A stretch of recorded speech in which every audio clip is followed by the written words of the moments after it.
আসসালামু আলাইকুম। Islamic audio book আয়োজিত অডিও সিরিজ ইসলামের সংক্ষিপ্ত ইতিহাসে আপনাদেরকে স্বাগত। আজকে আমরা শুরু করতে যাচ্ছি এই সিরিজটির চতুর্থ পর্ব। তাহলে চলুন আমরা শুরু করি আজকের এই সিরিজটি। মুসলিম রাষ্ট্রের প্রতিষ্ঠা। খারেজিদের হাতে হজরত আলী রাদিয়াল্লাহু আনহুর নির্মম শাহাদত এবং পরবর্তীকালে খিলাফতের দায়িত্বে যখন হজরত মুআবিয়া রাদিয়াল্লাহু আনহু ছাড়া আর কারো নাম আসার মতো পরিস্থিতি থাকলো না, তখন থেকেই মূলত খোলাফায়ে রাশেদার যুগ অবসান হয়েছে বলে বিবেচনা করা হয়। 661 থেকে 680 সাল পর্যন্ত হজরত মুআবিয়া রাদিয়াল্লাহু আনহু শাসক হিসেবে দায়িত্ব পালন করেন। তার সময়ে মুসলিম সাম্রাজ্য এবং সমাজ কাঠামোর আমূল পরিবর্তন ঘটে যায়। তিনি যখন দায়িত্ব নেন তখন মিশর থেকে শুরু করে ইরান পর্যন্ত বিস্তীর্ণ এলাকায় মুসলিমদের মধ্যে বিভক্তি এবং বিভাজন ছড়িয়ে পড়েছিল। সেই বিভাজন আরও নেতিবাচক হয়ে মুসলিম সাম্রাজ্যকে সামগ্রিকভাবে চূড়ান্ত পতনের দিকে নিয়ে যেতে পারত। হজরত আমির মুআবিয়া রাদিয়াল্লাহু আনহুর রাজনৈতিক দক্ষতা ও যোগ্যতার প্রভাব সেই পতনের হাত থেকে মুসলিমদের রক্ষা করেছিল। কিন্তু একই সঙ্গে এটাও সত্য যে তার কিছু সিদ্ধান্ত ও কার্যক্রম বিতর্কের সূচনা করেছিল, যা থেকে মুসলিম উম্মার মধ্যে ফাটল ধরে যায় এবং তা আজও অব্যাহত রয়েছে। হজরত মুআবিয়া রাদিয়াল্লাহু আনহুর শাসন থেকে উমাইয়া খিলাফতের সূচনা হয়, যে অবস্থায় পরবর্তী শাসক নির্বাচনের ক্ষেত্রে পারিবারিক উত্তরাধিকারী হওয়াটাই একমাত্র যোগ্যতা বা মানদণ্ড হিসেবে নির্ধারণ হয়ে যায়।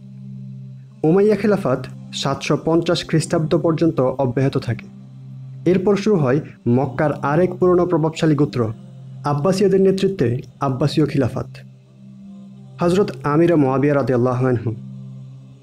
এটা ঐতিহাসিকভাবে সত্য যে খলিফা আলী রাদিয়াল্লাহু আনহু এবং হজরত মুআবিয়া রাদিয়াল্লাহু আনহুর মধ্যে বেশ অনেকবার সমঝোতার উদ্যোগ নেওয়া হলেও কার্যত তা সফল হয়নি এবং হজরত আলী রাদিয়াল্লাহু আনহুর শেষ সময়ে এই দুই শাসকের মাঝে অনেকটা দূরত্ব সৃষ্টি হয়ে যায়। হজরত আলী রাদিয়াল্লাহু আনহুর শাহাদতের পর তার আওতাধীন এলাকাকেও নিজের নিয়ন্ত্রণে নিয়ে আসার পথে হজরত মুআবিয়া রাদিয়াল্লাহু আনহুর সামনে কোনো বাধা ছিল না। প্রকৃত বাস্তবতাও এমনই ছিল। এই বিশাল কাজটি সেই সময়ে করার জন্যে তিনি তখন যোগ্য ব্যক্তি ছিলেন। তিনি উমাইয়া খিলাফতের সূচনা করার আগেই দীর্ঘ 20 বছর সিরিয়াতে গভর্নর হিসেবে দায়িত্ব পালন করেছেন। তাই স্বাভাবিকভাবেই তিনি সিরিয়াতে ভীষণ রকম জনপ্রিয় ছিলেন। দীর্ঘ সময় গভর্নর হিসেবে কাজ করার সুবাদে তিনি একটি শক্তিশালী সেনাবাহিনীও গঠন করতে সক্ষম হন, যা গোটা মুসলিম সাম্রাজ্যের সামরিক শক্তির ভিত্তি হিসেবে দাঁড়িয়ে যায়। তার যে কিছু প্রতিপক্ষ ছিল না তাও নয়। বিশেষ করে হজরত আলী রাদিয়াল্লাহু আনহুর বড় ছেলে হজরত হাসান রাদিয়াল্লাহু আনহুকে তিনি হুমকি হিসেবে বিবেচনা করতেন, কেননা ইরাকে তখনও হাসান রাদিয়াল্লাহু আনহুর জনপ্রিয়তা ছিল ব্যাপক এবং তাকে খিলাফতের দায়িত্ব নেওয়ার জন্য সেখানকার জনগণের পক্ষ থেকেও চাপ ছিল। তবে হজরত মুআবিয়া রাদিয়াল্লাহু আনহু রাষ্ট্রনায়ক হিসেবে বেশ অভিজ্ঞ ও দক্ষ হওয়ায় তিনি খিলাফত নিয়ে মুসলিমদের নিজেদের ভেতরে আর কোনো যুদ্ধ শুরু করতে আগ্রহী ছিলেন না।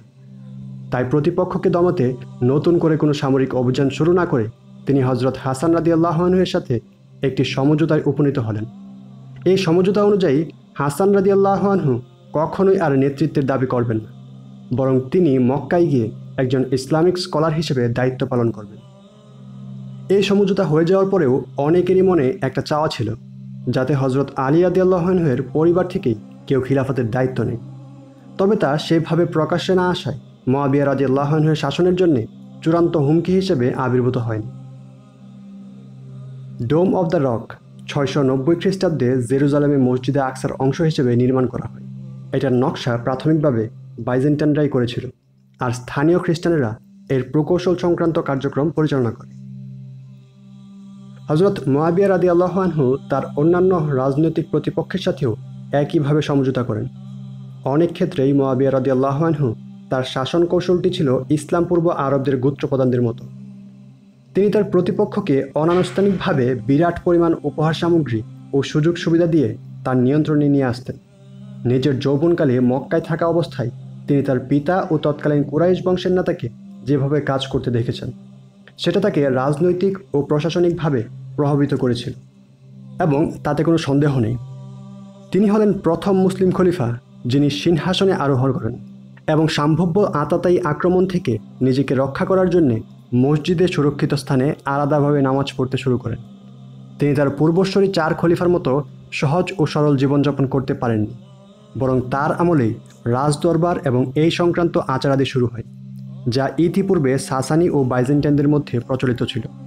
রাসূলুল্লাহ সাল্লাল্লাহু আলাইহি সাল্লামের ওফাতের পর প্রথম 30 বছর যে খিলাফত ছিল তা যথাযথভাবে সাম্যের নীতি বহাল রাখতে সক্ষম হয়। তৎকালীন সময়ে মানুষের মুখে মুখে প্রথম 4 খলিফার সাদাসিধে জীবনের গল্প প্রচলিত ছিল। যেমন খলিফা উমর রাদিয়াল্লাহু আনহুকে অনেকেই সাধারণ মানুষ ভেবে ভুল করত। তিনি যে রাষ্ট্রপ্রধান তা বাইরের কেউ দেখে বুঝতেই পারত না। হযরত ওমর রাদিয়াল্লাহু আনহু কোনো নিরাপত্তারক্ষীর সুবিধাও নিতেন না। হযরত মুয়াবিয়া রাদিয়াল্লাহু আনহু ছিলেন তার পূর্বসূরীদের সরল জীবনযাপন এবং উত্তরাধিকারীদের রাজতান্ত্রিক বিলাসিতার মাঝামাঝি একটি অবস্থানে। তিনি যেমন দামেস্কের রাস্তায় সাধারণ পোশাক পরিধান করে ঘুরেছেন, আবার তারই আমলে স্থপতিরা অনেক বিলাসিতার সাথে শহরে মসজিদ ও অন্যান্য স্থাপনা নির্মাণ করার সুযোগও পেয়েছেন। মুসলিমদের মধ্যেকার বিভাজন এড়ানোর প্রয়াস হিসেবে মুয়াবিয়া রাদিয়াল্লাহু আনহু খিলাফতের সীমানা বাড়ানোর উদ্যোগ নিলেন। হযরত ওমর রাদিয়াল্লাহু আনহুর পদাঙ্ক অনুসরণ করে তিনি বাইজেন্টাইন সেনাবাহিনীর অংশবিশেষের বিরুদ্ধে স্থল ও নৌপথে সামরিক অভিযান পরিচালনা অব্যাহত রাখলেন। হযরত ওসমান রাদিয়াল্লাহু আনহু যে নৌবাহিনী প্রতিষ্ঠা করেছিলেন তাকে কাজে লাগিয়ে তিনি এজিয়ান সাগরের গুরুত্বপূর্ণ 2টি দ্বীপ রোডস ও ক্রিটস জয় করলেন। এসব বিজয়কে পুঁজি করে মুসলিমেরা প্রথমবারের মতো বাইজেন্টাইন সাম্রাজ্যের রাজধানী কনস্টান্টিনোপল অবরোধ করতে সক্ষম হলেন। ইসলামের প্রথম যুগ থেকেই এই শহরটির প্রতি মুসলিমদের আগ্রহ ছিল। হযরত মুহাম্মদ সাল্লাল্লাহু আলাইহি সাল্লাম মুসলিম সেনাবাহিনীর কনস্টান্টিনোপল জয়ের ব্যাপারে ভবিষ্যৎবাণী করে যান। 674 সালে যখন মুসলমানেরা প্রথমবারের মতো এই শহরের দরগোড়ায় পৌঁছায়, তখনই মনে হয়েছিল যে রাসূল সাল্লাল্লাহু আলাইহি সাল্লামের সেই ভবিষ্যৎবাণী বোধহয় দ্রুতই সত্য হতে যাচ্ছে। 674 থেকে 678 খ্রিস্টাব্দ পর্যন্ত উমাইয়া সেনাবাহিনী কনস্টান্টিনোপল অবরোধ করে রাখে, কিন্তু সঠিক প্রযুক্তি ও প্রয়োজনীয় লোকবল না থাকায় তারা সফল হতে পারছিল না। বরঞ্চ এই অবরোধ করতে গিয়ে তাদের বড় যে সম্পদ হাতছাড়া হয় তা হলো রাসূলুল্লাহ সাল্লাল্লাহু আলাইহি সাল্লামের ঘনিষ্ঠ সহচর প্রবীণ সাহাবী, যার বাড়িতে মদিনায় হিজরতের পর রাসূলুল্লাহ সাল্লাল্লাহু আলাইহি সাল্লাম আশ্রয় নিয়েছিলেন, সেই আবু আইয়ুব আনসারী রাদিয়াল্লাহু আনহু এই সময় ইন্তিকাল করেন। কনস্টান্টিনোপল শহরের চারপাশের দেয়াল বেষ্টনীর কাছে তাকে সমাহিত করা হয়। এই ঘটনার প্রায় 800 বছর পর অটোমান সেনারা চূড়ান্তভাবে কনস্টান্টিনোপল শহরের এই দেয়ালকে গুড়িয়ে দিয়ে শহরে প্রবেশ করেন এবং বহুকাঙ্ক্ষিত বিজয় অর্জন করেন। মুসলিম সাম্রাজ্য উত্তর আফ্রিকাতেও একইভাবে বিকশিত হয়। বাইজেন্টাইনরা তখনও মধ্য লিবিয়ায় বিশাল একটি অংশ নিয়ন্ত্রণ করত। অন্যদিকে উমাইয়া সেনারা মিশরের পশ্চিমের বিরাট ভূখণ্ডের ইতিমধ্যেই নিজেদের আধিপত্য প্রতিষ্ঠা করে। সে অংশের গভর্নর হিসেবে দায়িত্ব পালন করেন রাসূলুল্লাহ সাল্লাল্লাহু আলাইহি সাল্লামের আরেক সাহাবী উকবা বিন নাফি রাদিয়াল্লাহু আনহু। উকবা রাদিয়াল্লাহু আনহুকে 670 খ্রিস্টাব্দে বাইজেন্টাইন নিয়ন্ত্রিত আফ্রিকান এলাকাগুলোর দিকে অগ্রসর হতে বলা হয়। উকবা রাদিয়াল্লাহু আনহুর সেনাবাহিনীতে ছিল প্রায় 10,000 অশ্বারোহী সেনা, সঙ্গে আরও ছিল স্থানীয় বারবার গোত্রীয় উল্লেখযোগ্য সংখ্যক সদস্য। বারবাররা তখন সবেমাত্র ইসলাম গ্রহণ করেছে। বাইজেন্টাইনরা তখনও তাদের সাম্রাজ্যের অন্যান্য স্থানে নিজেদের নিয়ন্ত্রণ রক্ষায় বেশি সচেষ্ট থাকায় তখন উকবা বিন নাফি রাদিয়াল্লাহু আনহু বর্তমান তাউনিসিয়া পর্যন্ত বেশ সহজেই পৌঁছিয়ে যান। সেখানে তিনি সামরিক শহর তথা ক্যান্টনমেন্টের মতো ক্যারাওয়ান প্রতিষ্ঠা করেন। এরপর তিনি একটু বিরতি নেন, কেননা আরও পশ্চিমের দিকে অগ্রসর হতে গেলে বাইজেন্টাইনদের পাশাপাশি স্থানীয় বারবারদের একটি অংশ তাদের জন্য হুমকি হিসেবে দেখা দিত। 675 থেকে 680 খ্রিস্টাব্দের মধ্যে উকবা রাদিয়াল্লাহু আনহুকে নতুন করে আফ্রিকার শহর ইফ্রিকায়ার গভর্নর হিসেবে নিয়োগ দেওয়া হয়। অবশেষে 680 খ্রিস্টাব্দের মধ্যে উত্তর আফ্রিকায় উমাইয়া সেনাবাহিনীর বেশ শক্তিশালী অবস্থান নেয়। ফলে তারা আধুনিক তাউনিসিয়া, আলজেরিয়া এবং মরক্কোতে অভিযান পরিচালনা করার সাহস করে। এই অঞ্চলটি তখন মাগরিব হিসেবে পরিচিত ছিল। সামরিক অভিযানগুলো পরিচালনার সময়ে উকবা বিন নাফি রাদিয়াল্লাহু আনহু যে ঐতিহাসিক ও সাহসী ভূমিকা পালন করেন, সেই কারণে আজও উত্তর আফ্রিকার মুসলিম জনগোষ্ঠী তাকে কিংবদন্তি হিসেবে স্মরণ করেন। 680 সালে ক্যারওয়ান ছেড়ে উকবার নেতৃত্বাধীন সেনারা বেরিয়ে মরুভূমির ভিতর দিয়ে ভূমধ্যসাগরীয় পর্বত এলাকায় পৌঁছায়। সমুদ্রের তীর ঘেঁষে কয়েক হাজার কিলোমিটার এলাকা মুসলমানেরা খুব সহজেই নিজেদের নিয়ন্ত্রণে নিয়ে নেয়। যদিও তখন মুসলিমদের মধ্যে অনৈক্য ও বিভক্তির সংকট বিদ্যমান ছিল। মুসলমানেরা এত সংকটের পরেও কিভাবে এত সফলতা পেল, এটা বলতে গিয়ে বিশ্লেষকেরা বলেন, উত্তর আফ্রিকায় বাইজেন্টাইনের শাসন থাকলেও সেখানকার মানুষের ভাষা, সংস্কৃতি এবং ধর্মীয় দৃষ্টিভঙ্গি বাইজেন্টাইন শাসকদের চেয়েও পুরোপুরি ভিন্ন হয় তারা কখনোই সে শাসনকে সত্যিকার অর্থে ধারণ করেনি। বাইজেন্টাইনের অধীনে থেকেও বারবারেরা পৃথক একটি জাতিসত্তা নিয়ে বিকশিত হয়েছে বরাবরই। বারবারেরা মরুভূমিতে জীবনযাপনে অভ্যস্ত, অনেকটা আরব বেদুইনদের মতো। তাদের ভাষা ও সংস্কৃতির সাথে গ্রিক ভাষার কোনো মিল ছিল না, যদিও গ্রিক ভাষাতেই বাইজেন্টাইনরা প্রশাসনিক কার্যক্রম পরিচালনা করত। সাংস্কৃতিক কোনো সাদৃশ্য না থাকায় শাসকেরা কখনও জনগণের কাছাকাছি পৌঁছতে পারেনি। এক ধরনের সামাজিক দূরত্ব সবসময় বিরাজমান ছিল। বারবারেরা শত চেষ্টা করেও বাইজেন্টাইনদের আপন করে নিতে পারেনি। বারবারদের মুসলিম সেনাবাহিনীকে সমর্থন করার পেছনে ধর্মীয় ফ্যাক্টরটা অন্যতম একটা কারণ হিসেবে কাজ করেছিল। ইতিহাস থেকে জানা যায়, মুসলিম সেনাবাহিনী বারবার এলাকায় পৌঁছার পরপরই বিপুল সংখ্যক মানুষ ইসলামকে বরণ করে নেয়। এর কারণ ছিল বাইজেন্টাইন আমলে ক্রিশ্চিয়ান ইস্যুতে বাইজেন্টাইনের মূল ধারার সাথে উত্তর আফ্রিকার মানুষগুলোর আগাগোড়াই বিরোধ ছিল। তারা সকলেই খ্রিস্টান হলেও ঐশ্বরিক বিষয়াদি এবং তার সাথে মানুষের সম্পর্ক নিয়ে তাদের মতপার্থক্য ছিল বিস্তর। বাইজেন্টাইনরা খ্রিস্টবাদের যে দর্শনকে অন্ধভাবে ধারণ করত তা প্রত্যাখ্যান করে অ্যারিয়ানিজম এবং ড্যানেটিজম নামের বেশ কিছু বিচ্ছিন্ন ধারাও বাইজেন্টাইন সাম্রাজ্যের অনেক স্থানে আগে থেকেই প্রচলিত ছিল। হয়তো এইসব কারণেই উত্তর আফ্রিকার মানুষ ইসলামের প্রতি বেশি আকৃষ্ট হয়েছিল। তাই বলে তারা সবাই যে একেবারে শুরুতেই ইসলাম গ্রহণ করেছিল তাও নয়। মুসলিমেরা আফ্রিকায় পৌঁছে যাওয়ায় বারবারেরা বাইজেন্টাইনদের বিরুদ্ধে গর্জে ওঠার একটা সুযোগ পেয়েছিল, এটা ঠিক। আর সেই কারণেই উকবা বিন নাফির রাদিয়াল্লাহু আনহুর নেতৃত্বাধীন সেনাবাহিনী 680 খ্রিস্টাব্দের পর বেশ তড়িৎ গতিতে উত্তর আফ্রিকার অনেকটুকু অংশ জয় করে আটলান্টিক উপকূল ঘেঁষে মরক্কোর কাছাকাছি চলে যেতে পেরেছিল। উকবা রাদিয়াল্লাহু আনহুর একটি বিখ্যাত উক্তি এই প্রসঙ্গে উল্লেখ করা যায়। তিনি যখন জয় করতে করতে সাগর তীরে পৌঁছিয়ে যান, তখন ইসলামের পূর্ণ চেতনায় উদ্যাসিত হয়ে তিনি বলেছিলেন, হে আল্লাহ, যদি সাগরের পানি আমার সামনে এসে না পড়তো তাহলে আমি আলেকজান্ডার দি গ্রেটের মতো বিজয়যাত্রা নিয়ে ওপারেও পৌঁছে যেতাম। সেখানেও আপনার দিনের দাওয়াত পৌঁছে দিতাম আর অবিশ্বাসীদের পরাজিত করতাম। এই কথাটি তিনি আসলেই বলেছিলেন কিনা সেটা বিবেচনায় নেওয়ার চেয়েও বেশি গুরুত্বপূর্ণ হলো কথার গভীরতা অনুভব করা। ভেবে দেখুন কতটা বিরচিত মানসিকতা নিয়ে তৎকালীন মুসলিম সেনাপতিরা সে সময় দায়িত্ব পালন করতেন। হয়তো এরকম মানসিকতা থাকার কারণেই তারা তখন মাগরিব জয় করেছিলেন, আর আমরা তা হারিয়ে ফেলার কারণে এখন পদে পদে বিপর্যস্ত হয়ে পড়েছি। উত্তরাধিকার নিয়ে সংঘাত।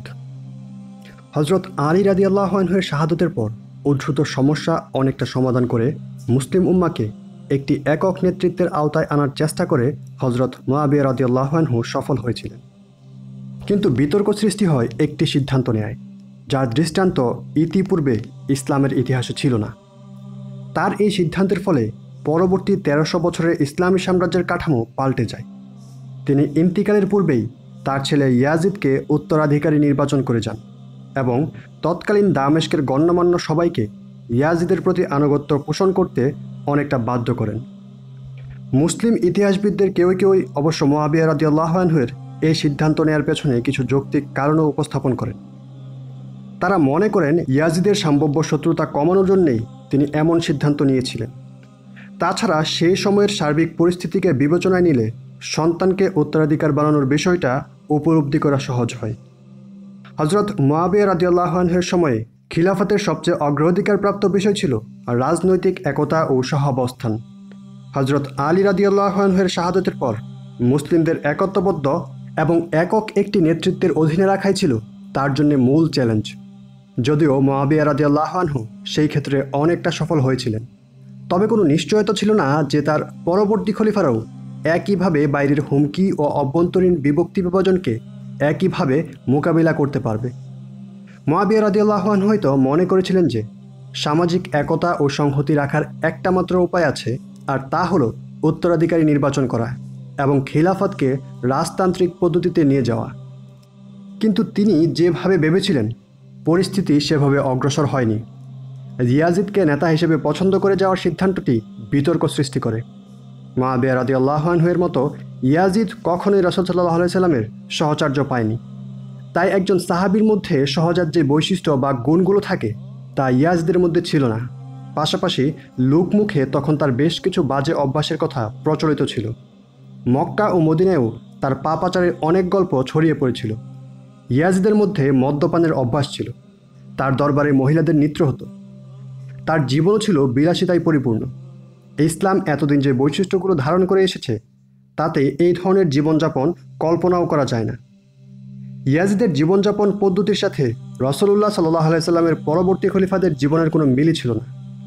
সমাজে এমন প্রচলিত কথার কতটুকু সত্য বা মিথ্যা সেটা যাচাই করা অবস্থাও ছিল না, বরং এগুলোই তার বিরুদ্ধে বিদ্রোহ সৃষ্টির জন্য যথেষ্ট ছিল। প্রথম বিদ্রোহটি করেন আবদুল্লাহ বিন জুবায়ের রাদিয়াল্লাহু আনহু। তার পিতা জুবায়ের রাদিয়াল্লাহু আনহু হযরত আলী রাদিয়াল্লাহু আনহুর বিপরীতে উষ্ট্রের যুদ্ধে অংশ নিয়েছিলেন। এই অবস্থায় আরও প্রকট হয় যখন ইরাক থেকে আর একটি ইয়াজিদ বিরোধী গোষ্ঠীর জন্ম হয়। তারা চাইছিল যে হযরত আলী রাদিয়াল্লাহু আনহুর কোনো বংশধরই আবার খিলাফতের দায়িত্ব নিক। মুআবিয়া রাদিয়াল্লাহু আনহু জীবিত থাকা অবস্থায় মক্কায় হযরত আলী রাদিয়াল্লাহু আনহুর বড় ছেলে হাসান রাদিয়াল্লাহু আনহু ইন্তিকাল করেন। তাই ইরাকের এই মানুষগুলোর গোটা ভরসা আর প্রত্যাশা গিয়ে পড়ে হযরত আলী রাদিয়াল্লাহু আনহুর ছোট ছেলে হযরত হুসাইন রাদিয়াল্লাহু আনহুর উপর। ইরাকের কুফা নগরীতে সেই অনুযায়ী হুসাইন রাদিয়াল্লাহু আনহুকে আমন্ত্রণও জানানো হয়। মুহাম্মদ বিন জুবায়ের রাদিয়াল্লাহু আনহু অবশ্য হুসাইন রাদিয়াল্লাহু আনহুকে ইরাকে যেতে বারণ করেছিলেন, কেননা তার আশঙ্কা ছিল যে ইরাকের জনগণ বিপদে বা চাপে পড়লেই হুসাইন রাদিয়াল্লাহু আনহুকে ছেড়ে চলে যেতে পারে। হুসাইন রাদিয়াল্লাহু আনহুর জন্য তারা কোনো ঝুঁকি নিতে যাবে না বলেও তার ধারণা ছিল, কিন্তু হুসাইন রাদিয়াল্লাহু আনহু ইরাকে যাওয়াই সঠিক মনে করলেন। 680 খ্রিস্টাব্দে উমাইয়াদের বিরুদ্ধে একটি শক্তিশালী প্রতিরোধ গড়ার উদ্দেশ্যে তিনি ইরাকে রওনা দিলেন। আবদুল্লাহ বিন জুবায়ের রাদিয়াল্লাহু আনহু এর আশঙ্কা সঠিক বলেই প্রমাণিত হলো। কুফায় হুসাইন রাদিয়াল্লাহু আনহু পৌঁছানোর আগেই কুফার লোকজন তার প্রতি সমর্থন প্রত্যাহার করে নিল। ইয়াজিদ পরিস্থিতি সামাল দেওয়ার জন্য কুফায় নতুন গভর্নর পাঠান। সেই গভর্নর সম্ভাব্য বিদ্রোহীদের কঠোরভাবে দমন করেন।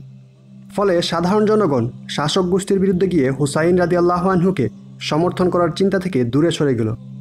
হুসাইন রাদিয়াল্লাহু আনহু কুফার মানুষের উপর আস্থা রেখে যাত্রা শুরু করেছিলেন, তাই তার সাথে কোনো বাহিনী ছিল না। 70 জন পরিবারের সদস্য নিয়েই তিনি খুব সরল বিশ্বাসে কুফায় রওনা করেছিলেন।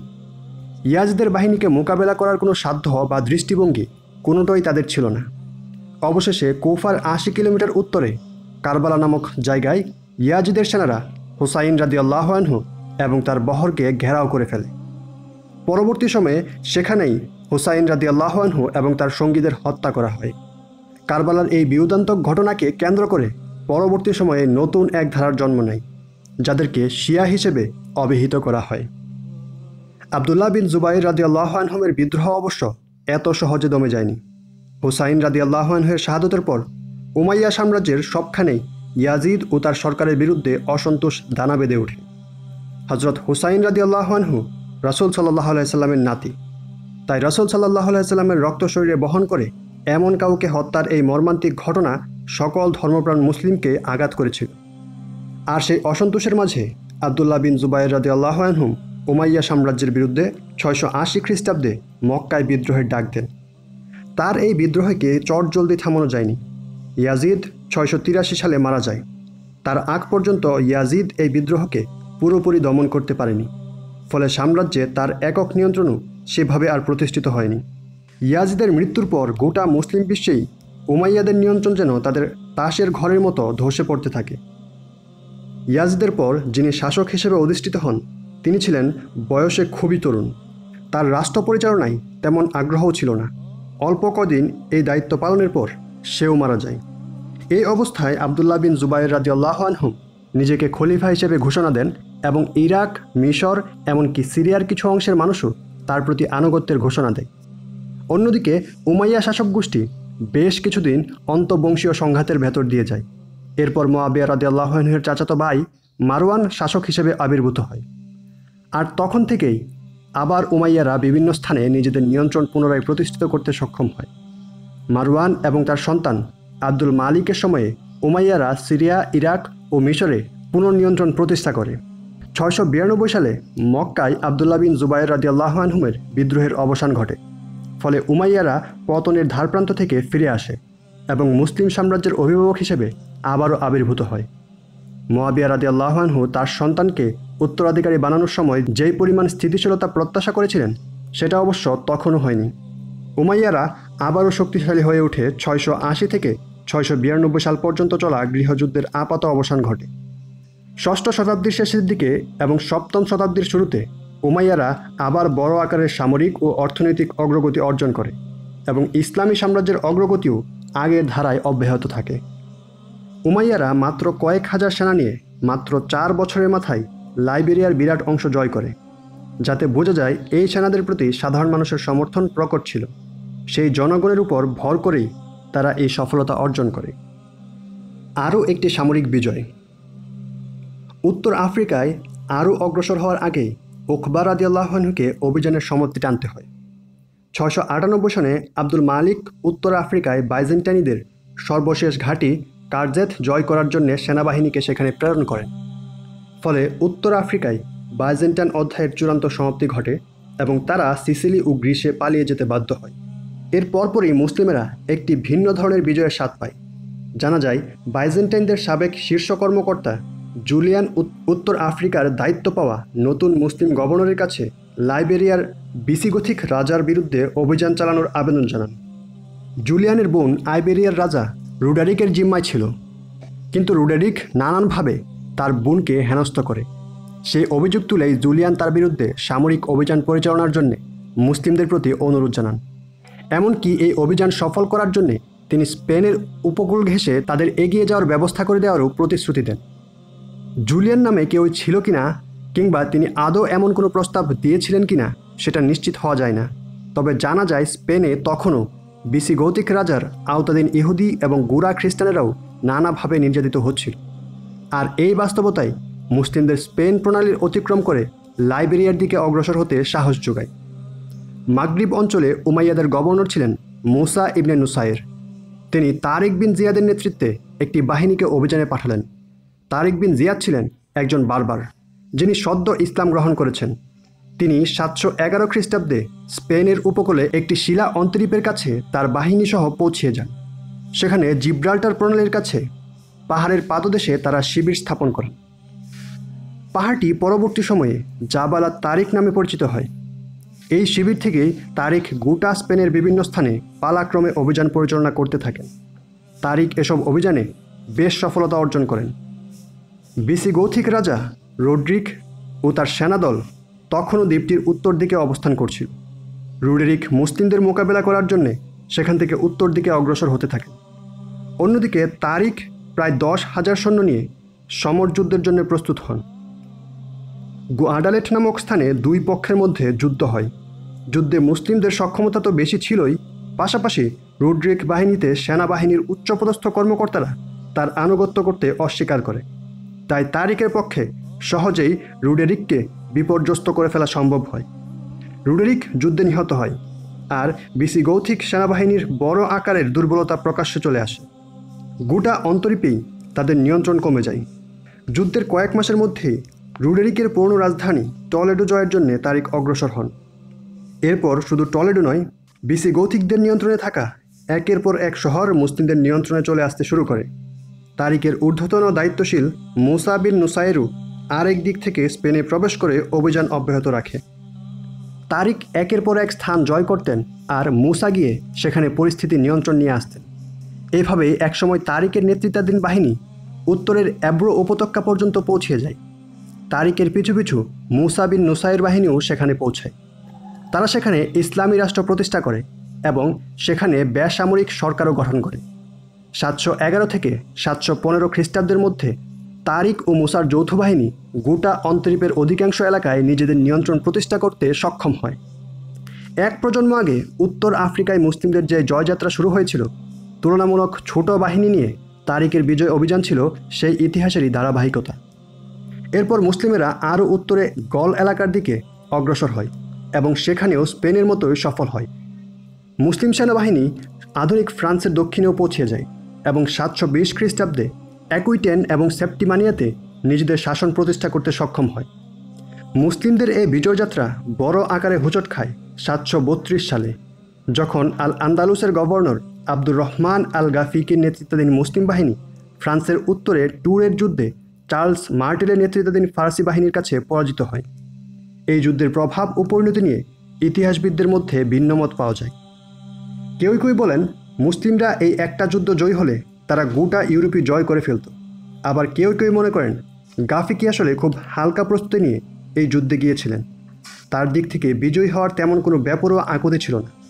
যাই হোক, এটা নিয়ে কোনো সন্দেহ নেই যে এই যুদ্ধে জয় হলে মুসলিমেরা ফ্রান্স সহ ইউরোপের আরও অনেক জায়গাতেই ইসলামী রাষ্ট্র প্রতিষ্ঠা করতে পারত, যা হয়তো মধ্যযুগের ইউরোপীয় ইতিহাসকেই আমূল পাল্টে দিত। অষ্টম শতকের শুরু থেকে উমাইয়াদের সাম্রাজ্য সম্প্রসারণের এই ধারা শুধু উত্তর আফ্রিকায় এবং স্পেনে সীমাবদ্ধ ছিল না, বরং একই সাথে সাম্রাজ্যের বিপরীত দিকেও বিস্তৃত হচ্ছিল। উমাইয়া সেনারা এমন একটি অঞ্চলে অভিযান চালিয়েছিল যেখানে খুদ আলেকজান্ডার দ্য গ্রেটও যাওয়ার সাহস পায়নি, আর এই অভিযান চালানোর সুযোগটাও আসে একেবারে অদ্ভুতভাবে। মুসলিমদের একটি বাণিজ্য জাহাজ সে সময় সিলন তথা আধুনিক শ্রীলঙ্কা থেকে আরবে ফিরে আসছিল।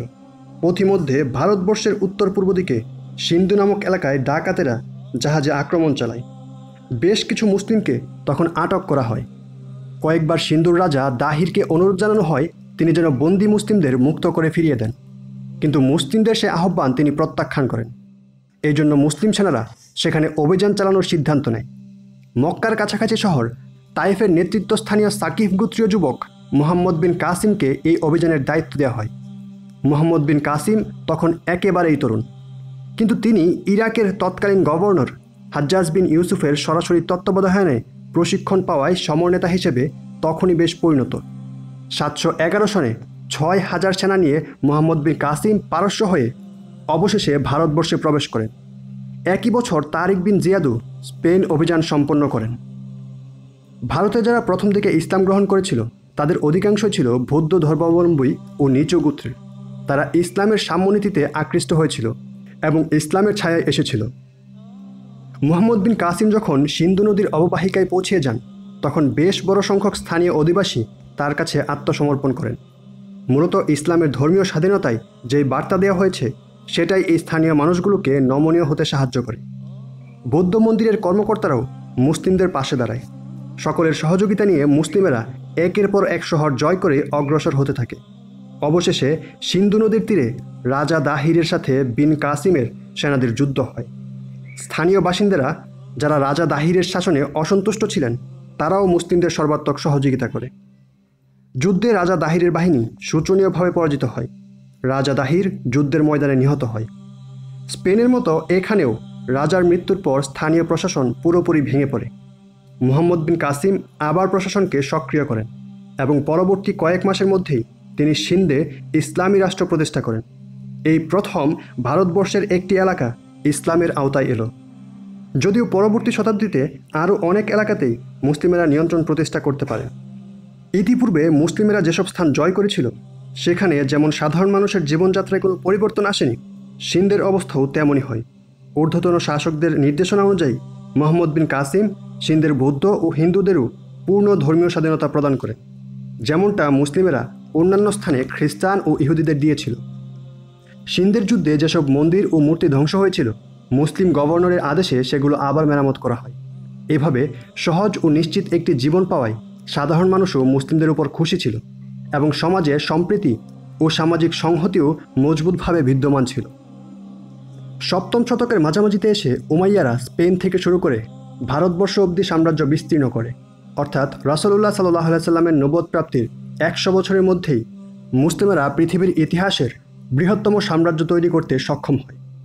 সাধারণত সাম্রাজ্য সম্প্রসারণকে যে কোনো দিক থেকেই শক্তিমত্তার ইঙ্গিত হিসেবে বিবেচনা করা হলেও উমাইয়াদের জন্য এটাই যেন কাল হয়ে দাঁড়ায়।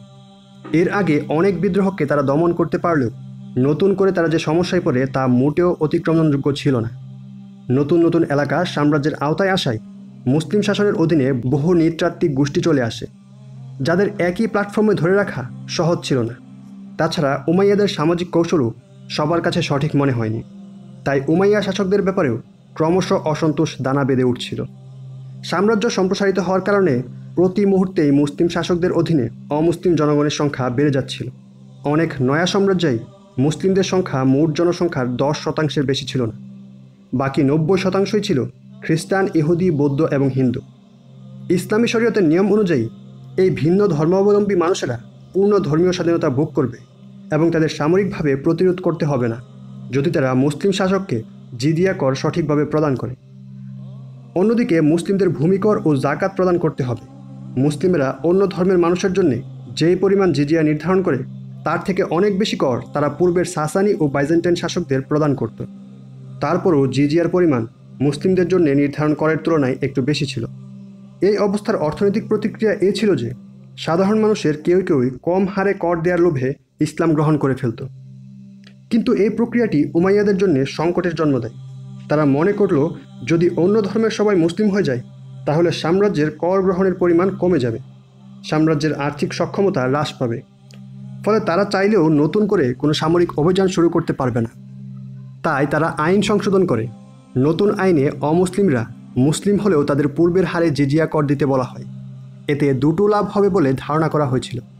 প্রথমত, কর সংগ্রহের হার কমে যাওয়ার যে আশঙ্কা করা হচ্ছিল সেটা স্থগিত হবে। আর দ্বিতীয়ত, অর্থনৈতিক সুবিধাটি বাতিল হয়ে যাওয়ায় যারা ইসলাম ধর্মে ধর্মান্তরিত হবে তারা কোনো লোভে পড়বে না, বরং বুঝে শুনে মুসলিম হবে। কিন্তু কার্যত এই নতুন আইনটি ধর্ম ও গোত্রগুলোর মাঝে এক ধরনের বৈষম্যের সূচনা করল। যেহেতু আরবের গোটা অঞ্চলের মানুষ আগেই মুসলিম হয়ে গিয়েছিল, তাই এই সময়গুলোতে যারা নতুন করে মুসলিম হচ্ছিল তাদের বেশিরভাগই ছিল অনারব, বিশেষত কপ্টস, গ্রিক, বারবার এবং পার্সিয়ান। তারা সবাই জিজিয়া দিয়ে যাচ্ছিল, আর আরবের মুসলিমেরা এই কর প্রদানের দায় থেকে সম্পূর্ণ মুক্ত ছিল। ফলে উমাইয়া শাসকদের করা নতুন আইন তাদের অর্থনৈতিকভাবে হয়তো কিছুটা নিরাপত্তা দিয়েছিল, কিন্তু একই সঙ্গে সামাজিক বৈষম্যও ব্যাপকভাবে বৃদ্ধি করেছিল। আরবেরা সমাজের উন্নতি হিসেবে বিবেচনা হচ্ছিল, আর অনারবেরা মূল্যায়নের দিক থেকে একেবারে নিচে পৌঁছে গিয়েছিল। এই বাস্তবতা ইসলামের মূল চেতনারও বিরোধী, কেননা বিদায় হজের ভাষণে রাসূলুল্লাহ সাল্লাল্লাহু আলাইহি ওয়াসাল্লাম পরিষ্কারভাবে ঘোষণা দিয়েছিলেন যে কোনো আরব অনারবের চেয়েও এবং কোনো অনারব কোনো আরবের চেয়েও উত্তম হবে না। উত্তম হওয়ার মানদণ্ড হবে একমাত্র তাকওয়া। উমাইয়া শাসক উমর বিন আব্দুল আজিজ রাহিমাহুল্লাহ অবশ্য তার শাসনামলে 717 থেকে 720 সালে অন-ইসলামিক কর আদায় পদ্ধতি বাতিল করার উদ্যোগ নিয়েছিল। তার সেই প্রয়াসগুলো অনারব মুসলমানেরা প্রচণ্ড ইতিবাচকভাবে গ্রহণ করলেও তার নিজের পরিবারের সদস্যরাই এর ফলে তাকে অবিশ্বাসের চোখে দেখতে শুরু করে। দায়িত্ব নেওয়ার মাত্র 2 বছরের মাথায় ষড়যন্ত্রের মাধ্যমে তাকে বিষ খাইয়ে হত্যা করা হয়। পরবর্তী সময়ে মুসলিমেরা উমর বিন আব্দুল আজিজের সরল জীবনযাপন ও জনহিতকর কাজের কারণে তাকে দ্বিতীয় ওমর হিসেবে আখ্যায়িত করে। তবে তিনি এককভাবে বেশ কিছু শরীয়তসম্মত পদক্ষেপ নিলেও মুটের উপর তা উমাইয়াদের খুব একটা প্রভাবিত করতে পারেনি। পরবর্তী উমাইয়া শাসকেরা আগের মতোই বৈষম্যমূলক প্রক্রিয়ায় শাসন পরিচালনা করতে থাকে, কিন্তু প্রতি মুহূর্তে সাম্রাজ্যের অনারব মুসলিমদের সংখ্যা বাড়তে থাকায় উমাইয়া শাসকদের অন্যায্য কর পদ্ধতি নিয়ে খুব বৃদ্ধি পায়। আর এই পরিস্থিতির সুযোগ নিয়েই মক্কায় আরেকটি ক্ষমতাধর গোত্র আব্বাসীয়রা মুসলিম সাম্রাজ্যের খিলাফতের দায়িত্ব নেওয়ার জন্য দৃশ্যপটে চলে আসে। আব্বাসীয় অভ্যুত্থান। আব্বাসীয়রা তাদের এই নামটি নিয়েছেন রাসূলুল্লাহ সাল্লাল্লাহু আলাইহি ওয়াসাল্লামের চাচা আব্বাসের নাম থেকে। তিনি তার গোত্রে খুবই সম্মানিত মানুষ ছিলেন। সিরিয়া জয় করার পর তারা জর্ডান নদীর পূর্ব পাশে বসতি স্থাপন করে। 6ষ্ঠ শতকের শেষ দিক থেকে যখন মুসলিম সাম্রাজ্যে অভ্যন্তরীণ সংঘাত বেড়ে যায়, তখন থেকেই তারা রাজনীতি থেকে একটু দূরে সরে যায়। তারপর হঠাৎ 7ম শতকের শুরুর দিকে তারা দাবি করতে শুরু করে যে হযরত আলী রাদিয়াল্লাহু আনহু-এর একজন বংশধর আব্বাসীয়দের হাতে খিলাফতের দায়িত্ব হস্তান্তর করেছেন। এটা কেন, কিভাবে হলো সেটাও রহস্যময়। তবে সে যাই হোক, এই দাবিটি আব্বাসীয়দের এক ধরনের বৈধতা দিয়ে দেয়। এর একটা বাস্তবতাও ছিল, কেননা উমাইয়াদের তুলনায় তারা রাসূলুল্লাহ সাল্লাল্লাহু আলাইহি সাল্লামের রক্তের সাথে বেশি ঘনিষ্ঠ। পাশাপাশি তারা চাইছিলেন যে হযরত আলী রাদিয়াল্লাহু আনহু-এর কোনো উত্তরাধিকারী খিলাফতের দায়িত্বে আসুক। তারাও আব্বাসীয়দের সমর্থন করতে শুরু করে। প্রথমে সিরিয়া ও পরবর্তী সময়ে ইরাকে নিজেদের অবস্থান তৈরি করার পর আব্বাসীয়রা খোরাসানে তাদের দূত পাঠায়। চিন্তা ছিল পারস্যের এই লোকগুলোকে নিয়েই তারা উমাইয়া শাসনের বিরুদ্ধে বিদ্রোহ করবে। 730 থেকে 740 পর্যন্ত সময়ে অনেকে আব্বাসীয়দের কাছে আনুগত্য শপথ নেয়। আর এই প্রক্রিয়াগুলো হয় উমাইয়া শাসকের মূল কেন্দ্রবিন্দু দামেস্ক থেকে বেশ দূরবর্তী স্থানগুলোতেই। মুসলিম সমাজে আবারও সাম্য প্রতিষ্ঠা হবে এবং শাসন ক্ষমতা থাকবে হযরত আলী রাদিয়াল্লাহু আনহুর বংশধরদের হাতে। এই দুটো প্রতিশ্রুতি দিয়েই তারা মুসলিমদের নিজেদের পক্ষে নিয়ে নেয়।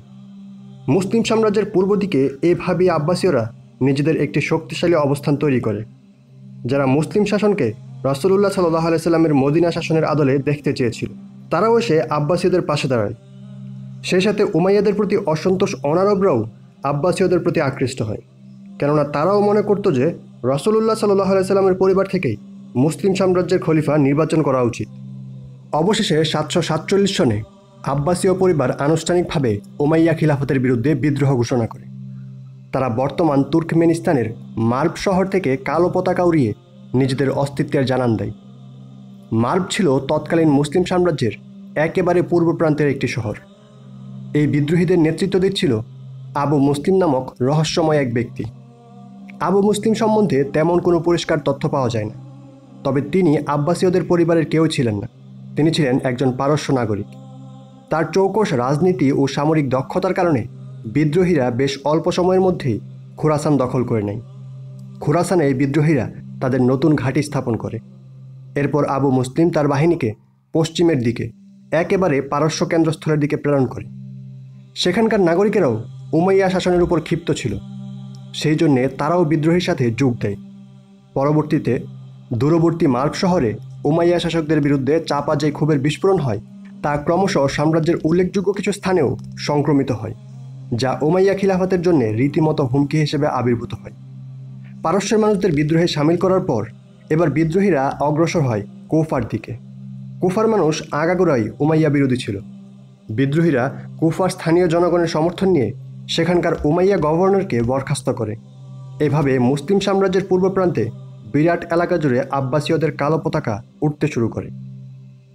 কুফা যখন উমাইয়াদের হাতছাড়া হয়, তখন সেখান থেকে আব্বাসীয়দের খিলাফতের মূল দাবিদার আবুল আব্বাসের প্রতি আনুগত্য প্রকাশ করার প্রক্রিয়া সূচনা হয়। দলে দলে মানুষ আবুল আব্বাসকে খলিফা হিসেবে মেনে নেয়। যখন থেকে আব্বাসীয়রা বিদ্রোহ শুরু করে, তখন থেকেই তাদের সুনির্দিষ্ট কিছু লক্ষ্য ছিল। পারস্য থেকে অভাবনীয় সমর্থন পাওয়ার পর তারা আরও শক্তিশালী হয়, আর আবুল আব্বাস দৃশ্যপটে চলে আসায় সার্বিকভাবে এখন তারা একজন নেতাও পেল, যার পেছনে সবাই এক হয়ে থাকতে পারে। সাম্রাজ্যের বিভিন্ন স্থানে আব্বাসীয়রা জনসমর্থনে সিক্ত হচ্ছিল, আর উমাইয়ারা সব দেখেও বাধ্য হয়ে রক্ষণাত্মক অবস্থানে ছিল। উমাইয়াদের জন্য পাল্টা জনসমর্থন পাওয়া ছিল বিরাট এক চ্যালেঞ্জ। আব্বাসীয়রা বিদ্রোহ করার আগে এক দশকে উমাইয়ারা কোনো ধরনের হুমকি মোকাবেলা করেনি, তাই সিরিয়ান সেনাবাহিনীও অনেকটা নির্জীব হয়ে পড়েছিল। তারা নিজেদের ক্যাম্পে বা স্থাপনাতে থাকতেই বেশি স্বাচ্ছন্দ্য বোধ করত। সে অবস্থাকে আবার পাল্টে খলিফা দ্বিতীয় মারওয়ানের সময় উমাইয়ারা একটু তৎপর হলো, কিন্তু ততদিনে আব্বাসীয়রা ইরাকের বড় একটি অংশ নিজেদের নিয়ন্ত্রণে নিয়ে নিয়েছে। 750 সালের শুরুতে মেসোপটেমিয়াতে জাবির যুদ্ধে দুই পক্ষ মুখোমুখি হয় এবং আব্বাসীয়রা উমাইয়া বাহিনীকে ধরাশায়ী করে। এই যুদ্ধের পর আব্বাসীয়দের প্রতিহত করা আরও কঠিন হয়ে যায়। ধীরে ধীরে মুসলিম সাম্রাজ্যের উপর উমাইয়ারা নিজেদের নিয়ন্ত্রণ হারাতে থাকে। দামেস্ক ছাড়া আর কোথাও উমাইয়াদের অবস্থান ছিল না। আব্বাসীয়রা একের পর এক শহর জয় করছিল, আর সেখানে কর্মরত উমাইয়া গভর্নরদের ধরে ধরে হত্যা করছিল। খলিফা দ্বিতীয় মারওয়ানও মিশরে বন্দী হয়। তিনি সেখানে আব্বাসীয়দের মোকাবেলা করার জন্য সামরিক বাহিনী নিয়ে উমাইয়াদের নিয়ন্ত্রণ প্রতিষ্ঠার শেষ একটি উদ্যোগ নিয়েছিলেন, কিন্তু সফল হতে পারেননি। উমাইয়াদের মাত্র একজন সদস্য কোনোভাবে বিদ্রোহীদের হাত থেকে ধরা না পড়ে পালিয়ে যেতে সক্ষম হয়। সে ছিল এক কিশোর, তার নাম আব্দুর রহমান। সে উমাইয়া পরিবারের দূরবর্তী এক সদস্য। সে আব্বাসীয়দের হাত থেকে পালিয়ে উত্তর আফ্রিকায় গিয়ে আশ্রয় নেয়। আব্বাসীয় সেনাবাহিনী ফিলিস্তিন থেকে শুরু করে মিশর হয়ে গোটা মাগরিব পর্যন্ত উমাইয়াদের উত্তরাধিকারীদের খুঁজে বেড়াচ্ছিল, কিন্তু তার মধ্যেও শুধু একজন পারিবারিক ভ্রাতৃত্ব নিয়ে আব্দুর রহমান পালিয়ে যেতে সক্ষম হন। এক পর্যায়ে তিনি আল আন্দালুসে পৌঁছিয়ে যান এবং পরবর্তী সময়ে সেখানেই তিনি আবারও উমাইয়া সাম্রাজ্য প্রতিষ্ঠা করেন। আব্বাসীয়দের ধরাছোঁয়ার বাইরে প্রতিষ্ঠিত হওয়া এই সাম্রাজ্যটি পরবর্তী 300 বছর অবধি টিকে ছিল। আব্বাসীয় খিলাফত। 7ম শতকের মাঝামাঝি সময় আব্বাসীয়দের বিদ্রোহ চূড়ান্ত পরিণতিতে খিলাফতের অংশীদারিত্বে দ্বিতীয় আরেকটি অধ্যায়ের সূচনা করে। আব্বাসীয়রা এমন একটি সরকার প্রতিষ্ঠা করার কথা বলছিল যা রাসূলুল্লাহ সাল্লাল্লাহু আলাইহি সাল্লামের শাসনের সাথে সামঞ্জস্যপূর্ণ হবে, সমাজে সবাইকে বিশেষত অনারবদের ন্যায্যতা ও সমতা দেবে এবং সর্বোপরি হযরত আলী রাদিয়াল্লাহু আনহুর উত্তরাধিকারীর মধ্যে থেকেই নেতৃত্ব নির্বাচন করবে। এই ধরনের কথা এবং প্রতিশ্রুতি মুসলিম সাম্রাজ্যের সর্বস্তরে মানুষের সমর্থন পাওয়ার জন্য জরুরি ছিল, কিন্তু যখন তারা খিলাফতের দায়িত্ব নেয় তখন তাদের শাসন পদ্ধতি উপরোক্ত প্রতিশ্রুতি এবং প্রত্যাশা থেকে অনেকটাই দূরে বলে প্রতীয়মান হয়। খোলাফায়ে রাশেদা সবসময় করুণা ও সহানুভূতির মানসিকতাকে বিবেচনায় নিয়ে সিদ্ধান্ত নিতেন। রাজনৈতিকভাবে প্রভাবিত হয়ে তারা সিদ্ধান্ত নিতেন না। আব্বাসীয়রা সেই ধারা আবার ফিরিয়ে আনার কথা বললেও বাস্তবতা ছিল পুরোটাই ভিন্ন। তারা উমাইয়া শাসকদের রেখে যাওয়া কর্তৃত্বপরায়ণ শাসন ব্যবস্থায় অব্যাহত রাখে। আব্বাসীয়রাও উমাইয়া শাসকদের মতো উত্তরাধিকারী নির্ভর রাজতান্ত্রিক ব্যবস্থা অনুকরণ করে। শুধু পার্থক্য হলো এই যে এবার উত্তরাধিকারী শাসক আসবে কুরাইশদের আব্বাসীয় গোত্র থেকে, উমাইয়া পরিবার থেকে নয়। ফলে যারা আশা করছিল যে হজরত আলী রাদিয়াল্লাহু আনহুর বংশধর থেকেই খলিফা নিয়োগ দেওয়া হবে, আব্বাসীয়দের এই সিদ্ধান্তে তারাও হতাশ হয়ে যায়। আব্বাসীয় খলিফা হারুন আর রশিদ তার বিপুল সম্পদ এবং ব্যাপক কূটনৈতিক তৎপরতার জন্য প্রসিদ্ধ ছিলেন। তিনি দূরবর্তী অনেক রাজ্যের শাসকদের সাথে নতুন করে সম্পর্ক তৈরি করেন। 802 সালে তিনি ফ্রান্সের চার্লেমাগনে কূটনৈতিক মিশন প্রেরণ করেন। এই সময় সে মিশনের সাথে একটি হাতি ও জল ঘড়িও পাঠানো হয়। আব্বাসীয়দের আমলে সত্যিকার অর্থে যে ইতিবাচক পরিবর্তন ঘটে তা হল সমাজে অনারবদের অবহেলার অবসান ঘটে এবং তাদের সমতা নিশ্চিত হয়। খিলাফত আগের মতোই আরবদের হাতে থাকলেও প্রশাসনিক পদগুলোতে ব্যাপকভাবে পার্সিয়ানদের ঢুকানো হয়। ইসলাম আসার বহু আগে থেকেই পারস্যবাসী বিশাল সাম্রাজ্য পরিচালনার অভিজ্ঞতা ছিল। তার আলোকেই পার্সিয়ানরা বেশ জটিল কিন্তু কার্যকর একটি আমলাতান্ত্রিক পদ্ধতি চালু করতে সক্ষম হয়েছিল। আব্বাসীয়দের আমলে বৈষম্য হ্রাস পাওয়ায় পার্সিয়ানরা আবার প্রশাসনিক মহলে প্রবেশ করে এবং পুরনো সেই অভিজ্ঞতাকে আবারও কাজে লাগানোর সুযোগ পায়। পার্সিদের এই কর্মদক্ষতার কারণে আব্বাসীয় খিলাফত অনেকটাই তাদের উপর নির্ভরশীল হয়ে যায় এবং খিলাফতের রাজধানী পারস্যের মূল এলাকার কাছাকাছি নিয়ে যাওয়ার সিদ্ধান্ত নেয়। 765 সালে দ্বিতীয় আব্বাসী খলিফা আল মানসুরের সময় টাইগ্রিস ও ইউফ্রেটিস নদীর মধ্যবর্তী উর্বর এলাকায় নতুন একটি শহর নির্মাণ করায় সেই শহরটিকে আব্বাসীয় খিলাফতের রাজধানী হিসেবে ঘোষণা করা হয়। নতুন এই শহরটির নাম রাখা হয় বাগদাদ। পরবর্তী 20 বছরের মধ্যে বাগদাদ বিশ্বের সবচেয়ে বৃহত্তম শহরে পরিণত হয়। তৎকালীন সময়ে প্রায় 10 লাখ মানুষ সেই বাগদাদ নগরীতে বসবাস করত। এই প্রথম মুসলিম সাম্রাজ্যের কেন্দ্রস্থল একটি নগরকেন্দ্রিক তথা মেট্রোপলিটন কাঠামোতে রূপান্তরিত হয়। সেখানে সরকার, প্রশাসন, সংস্কৃতি, বিজ্ঞান এবং চিত্রকলা একই সাথে চর্চা ও বিকশিত হওয়ার সুযোগ পায়। আব্বাসীয় খিলাফতকে মূল্যায়ন করতে হলে সামরিক অভিযান বা নতুন নতুন রাজ্য জয়কে বিবেচনায় নেওয়া যাবে না, যেমনটা উমাইয়া খিলাফতের সময় হয়েছিল। কেননা আব্বাসীয়রা খিলাফতের দায়িত্ব নেওয়ার পর মুসলিম সাম্রাজ্যের সম্প্রসারণ কার্যক্রম একরকম থেমেই গিয়েছিল। শুধু সীমান্তবর্তী এলাকায় বাইজেন্টাইনদের অবশিষ্টাংশকে দমিয়ে রাখার জন্যে মাঝে মাঝে কিছু অভিযান চালানো হতো, এর বেশি কিছুই নয়। অন্যদিকে পশ্চিমে 732 সালে উমাইয়া আমলে টুরের যে যুদ্ধ হয়েছিল তার মধ্যে দিয়েই ইউরোপে মুসলিমদের অভিযান পরিসমাপ্তি ঘটেছিল। পশ্চিমে তাই নতুন করে কোনো জয়ও আসেনি, শুধু আন্দালুস নিয়ে কিছুটা আগ্রহ ছিল, কেননা সেই এলাকাটি তখনও উমাইয়া উদরাস্তারাই নিয়ন্ত্রণ করত। পূর্বে আব্বাসীয়দের সফলতা বলতে এতটুকুই যে তারা মধ্য এশিয়ায় বেশ কিছু নতুন সড়ক নির্মাণ করেছিল। পরবর্তী সময়ে তুর্কিরা মধ্য এশিয়ায় নিজেদের আধিপত্য প্রতিষ্ঠা করে, তবে তারা কিন্তু কোনো সামরিক অভিযানের মাধ্যমে এই এলাকা জয় করেনি, বরং 8ম ও 9ম শতকে তুর্কিরা যে ব্যাপক হারে মুসলিম সাম্রাজ্যে অভিবাসন করে তারই ফলে তারা একটা সময়ে সেখানে নিজেদের নিয়ন্ত্রণ প্রতিষ্ঠা করতে সক্ষম হয়। আব্বাসীয়দের আমলেই মুসলিমদের সামরিক অভিযান ও বিজয়গাথার আপাত সমাপ্তি ঘটে। এর পরিবর্তে আব্বাসীয় আমলে মুসলিমেরা বুদ্ধিবৃত্তিক ও জ্ঞান নির্ভর কর্মকাণ্ডে ব্যাপকভাবে অগ্রসর হতে শুরু করে।